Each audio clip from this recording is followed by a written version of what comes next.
I will say, I'm not going to start off with how hot it is because I'm tired of saying that over and over again. We're going to start off with a look at the tropics, as a matter of fact. I'm looking at this one kind of developing tropical wave. It's only got a 20% chance of developing over the next 2 days and over the next 7 days. But of course, it is heading right into the Caribbean just south of Puerto Rico. We are going to keep our eye on it, of course, just because, well, I mean, it is that time of year where we start to see a little bit more hurricane activity popping up in the Atlantic. Of course, we're going to keep our eye on it.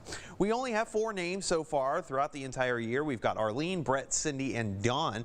Dawn has just been a fish storm. It's up closer toward England more at this point than anywhere else. So if this one does develop, hey, it's going to be Emily, our 5th named storm of the season. You probably care more so about what's going on here, and yeah, me too. It's because we had this cold front come through over the weekend. We're starting off our morning in those lower 70s. Clear skies. I knew it feels a little bit cooler this morning when I walked out the door. Hey, I'll take it. But because it's already pushed through, well, we have a return of that southerly flow.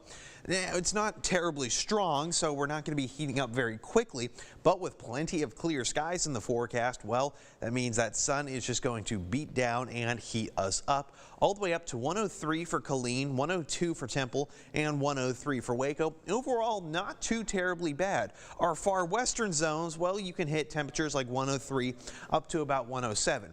Now, given that, I do have a heat advisory in effect for those western counties because of the air temperatures getting between 103 and 106 by this time in the afternoon. Heat index values are not really going to be all that bad, but it's going to be very dry considering we don't really have much of a heat index. So elevated fire danger going to be mainly to the west of I-35, although it's slowly creeping eastward, especially as you're heading into Bell County and even toward Cameron and even Marlin too, just because of how bad the drought situation is. We really haven't gotten any rain, and I don't have any significant rainfall in the forecast for today, with the exception, of course, of the Brazos Valley.